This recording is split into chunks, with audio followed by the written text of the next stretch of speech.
반갑습니다, 여러분. 이번 시간 함께 공부할 내용은요, 바로 방정식과 그 해에 관한 얘기가 되겠습니다. 자, 일단 본격적으로 우리가 방정식을 공부하기 앞서서요, 이 방정식을 표현하는 여러 가지 기호, 그리고 이 안에 담겨져 있는 용어들이 있습니다. 그 내용부터 우리가 좀 하나하나 살펴보고 시작해 보도록 할게요. 첫 번째로 우리가 등식이 무엇인지부터 이해를 하셔야 되는데요. 자, 등식이란 무엇이냐? 여러분들이 여태까지 초등학교 때부터 쭉 오랫동안 정말 많이 사용했던 기호가 있습니다. 바로 등호라고 불리는 식이죠. 자, 등호가 어떻게 생긴 겁니까? 우리나라 말로는 는입니다. 는. 그쵸? 요겁니다. 짝대기 2개. 자, 이 등호를 사용하는 모든 식을요, 우리는 등식이라고 얘기를 합니다. 등호를 사용하는 모든 식은 등식입니다. 자, 그런데 이 등호의 개념에 대해서 조금 아직 이해가 안 되시는 분들이 있었던 것 같아요. 선생님이 수업할 때도 보면은 이 지금 등호를 쓰면 안 되는 건데 이 줄이 바뀌었다던가 뭐 아니면 계산을 했다던가 이런 상황에서 그냥 아무렇게나 등호를 쓰는 친구들이 간혹 보여요. 그럼 이 얘기는 지금 등호가 뭔지 언제 사용해야 되는지 이걸 모르고서 쓰는 느낌을 크게 받거든요. 자, 등호라는 건 완전히 같다라는 뜻입니다. 만약에 세모는 네모다 라고 얘기를 한다면요, 이거는 세모랑 네모랑 정확하게 같다고 얘기하고 싶은 겁니다. 즉 같음이라는 의미를 내포하고 있다라고 생각하셔야 돼요. 하나 더, 만약에 또 별은 세모 더하기 동그라미다. 그럼 이 얘기는 누구랑 누구랑 같다는 뜻입니까? 그렇죠. 별하고요, 세모하고 동그라미하고 더한 것이 요 두 개가 서로 같다는 뜻입니다. 그래서 자, 요 두 개가 같다는 걸로 꼭 이해를 하셔야 해요. 그러니까 아무렇게나 등호를 막 쓰는 게 아닙니다. 완벽하게 두 수 또는 두 식이 같을 때 쓰는 기호라고 생각하세요. 그러면 우리가 이런 등호를 기준으로 왼쪽에 위치하는 모든 것들, 즉 왼쪽 부분을요, 뭐라고 하냐면 좌변이라고 얘기를 합니다. 자, 좌변이 그래서 뭐냐, 등호를 기준으로 등호의 왼쪽 부분이다 라고 생각하시면 됩니다. 자, 그럼 우변도 있겠네요. 그죠? 우변은 그럼 어디겠습니까? 등호의 오른쪽 부분이 됩니다. 등호의 오른쪽 부분. 자, 그럼 이런 왼쪽과 오른쪽을 모두 다 합쳐서 뭐라고 부르냐면요, 양변이라고 얘기를 합니다. 그러니까 좌변과 우변을 모두 통틀어서 얘기한다는 거죠.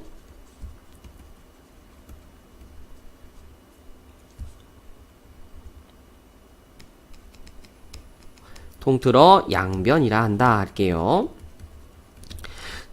예시를 보여줍니다. 자, 하나 식을 써볼게요. 선생님이 2x-3은 x 플러스 1이다 라는 식이 하나 있다고 쳐보겠습니다. 자, 등호를 썼습니다. 그쵸? 여기 등호가 보입니다. 그럼 당연히 이 식은 등식이에요. 등식. 좌변, 즉 등호를 기준으로 왼쪽에 있는 요 2x-3이라는 식과 우변, 즉 등호를 기준으로 오른쪽에 있는 x 플러스 1이라는 식이 서로 같다라는 의미를 갖고 있는 식인 거죠. 자, 그러면 요 좌변 그리고 요 우변, 이걸 통틀어서 우리는 무슨 변이라고 한다고요? 양변이라고 한다고요. 그죠? 오케이, 좋습니다. 자, 이게 식의 구조에 따른 이 이름을 우리가 이해한 거라고 생각하시면 될 거예요. 자, 그럼 두 번째, 우리가 이제 등식을 이해했으니까 이제 방정식으로 넘어갈 건데, 이 방정식이 뭐냐? 방정식이라는 건요, 정확한 의미가 요렇게 정의가 되어 있습니다. 문자 혹 미지수 값에 따라서 참이 되기도 하고 거짓이 되기도 하는 등식을 우리는 방정식이라고 얘기를 합니다. 자, 다시 한번 선생님이 불러줄게요. 문자 값에 따라서 주어진 식이 참이 되거나 또는 거짓이 되는 식을 우리가 방정식이라고 얘기를 합니다.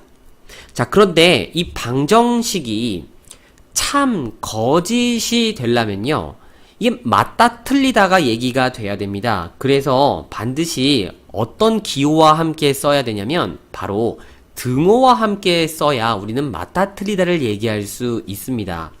그래서 요거를 등식이라고 적어도 뭐 상관은 없어요. 그런데 이제부터 우리가 이 문자를요, 어떤 문자를 많이 쓸 거냐면 x라는 문자를 많이 쓸 거예요. 그래서 방정식을 얘기할 때 우리가 x에 대한 방정식이라고 많이 설명을 할 겁니다. 그럼 그 얘기는 x값에 따라서 주어진 식이 참 또는 거짓이 될 수 있는 식이라고 생각하시면 될 것 같아요. 예를 들어서 만약에 3x 더하기 4는 10이다 라는 식이 하나 있다고 쳐볼게요. 등식이죠. 그 다음에 x를 포함하고 있는 이런 1차 식이 될 겁니다. 거기다가 이 문자 값에 따라서 어떤 값이 들어오느냐에 따라 이게 식이 참이 될 수도 있고 거짓이 될 수도 있죠. 그러니 이거는 뭐가 되는 겁니까? 방정식이 된다는 거예요. 그러므로 이 용어들을 다 합치면 1차 x에 대한 1차 방정식이라고 얘기가 되어진다는 겁니다. 자, 근데 이 문자가 만약에 x가 마이너스 1이다 라고 생각해 보세요. 그러면 지금 이 식은요, 참입니까? 거짓입니까? 이 거짓이죠. 만약에 x가 마이너스 1이면 지금 이거는 3 곱하기 마이너스 1 더하기 4가 누구랑 같아진다?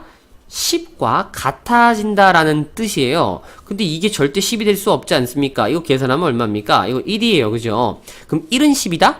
좌변과 우변이 서로 같지가 않죠? 이거 거짓입니다. 그리고 만약에 여기서 x가 2라고 한다면 그때는 3 곱하기 2 더하기 4가 계산하면 10이에요. 좌변과 우변이 완벽하게 뭐가 됩니까? 오, 참이 됩니다. 자, 그러면 여러분 한번 생각해 보세요. 이 문자 값이 참이 되게 하는 x랑 거짓이 되게 하는 x랑 누가 더 좀 특별한 x값이 될 수 있을까요? 누가 더 특별한 x값이 될 수 있을까요? 바로 주어진 방정식을 참이 되게 하는 문자 값이 조금 더 특별하겠죠. 그래서 우리가 그 참이 되게 하는, 식이 참이 되게 하는 문자 값을요, 따로 이름을 붙입니다. 뭐라고 하냐면 바로 방정식의 해 또는 근이라고 얘기를 합니다. 그래서 자, 해 또는 근이라는 이름은 뭐냐면요, 방정식을 참이 되게 하는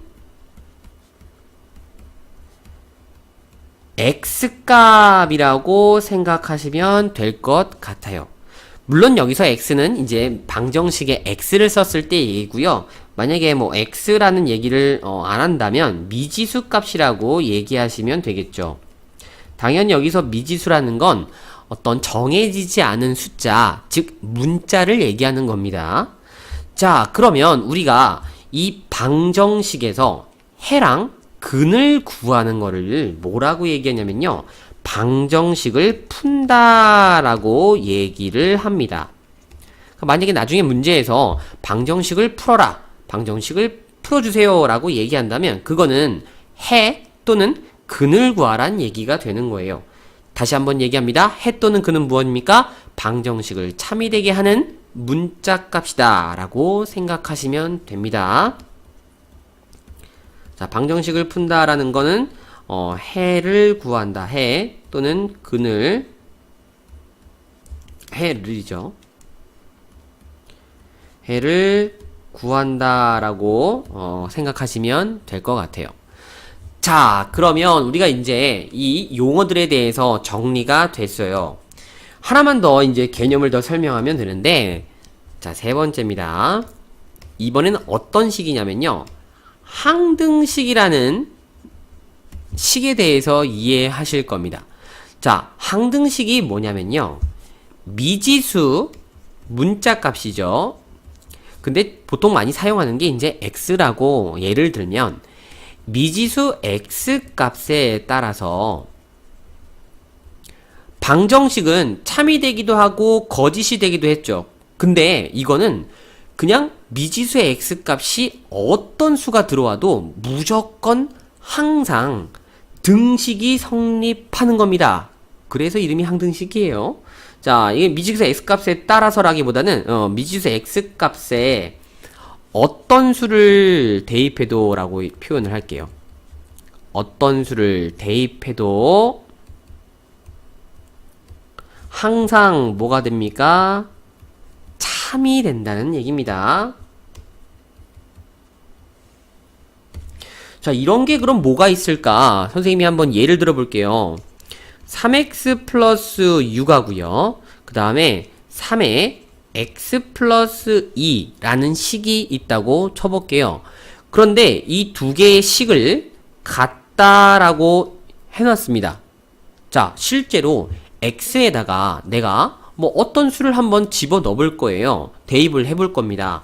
x에다가 여러분 한번 1을 넣어 볼게요. 그러면 좌변은 얼마가 됩니까?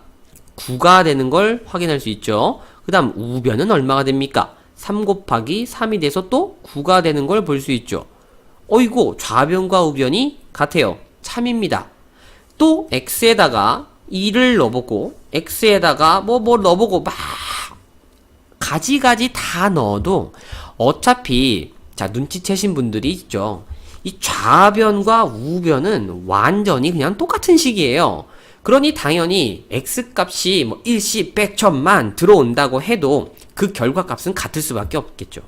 이러한 식을 우리는 무슨 식이라고 한다고요? 바로 항등식이다 라는 겁니다. 오케이. 항상 등식이 성립하는 식이라고 생각하시면 됩니다. 자, 그러면 이런 항등식은 어떤 꼴로서 우리가 얘기할 수 있냐면요. x에 관한 1차 식이 있습니다. ax 플러스 b라는 1차식이 있고요. 그 다음 x에 관한 1차식 cx 플러스 d가 있다고 쳐볼게요. 그럼 이 둘이 만약에 이렇게 같다라는 등식이 있는데 얘네들이 x에 대한 항등식이 되려면 좌변과 우변이 항상 같아야 되기 때문에 a랑 c가 서로 같고요. 그리고 또 b하고 d하고 서로 같으면 무조건 얘네들은 무슨 식이 될 수 있다? 항등식이 될 수 있다라고 생각하시면 될 것 같아요. 그러니까 좌변과 우변이 무조건 같다라고 생각하신다는 겁니다. 자, 이렇게 해서 우리가 방정식을 이해해 봤고요. 그리고 그 방정식의 해, 참이 되게 하는 미지수의 값, 그리고 더 나아가서 이제 항등식까지 이제 이런 용어들과 개념에 대해서 같이 공부해 봤습니다.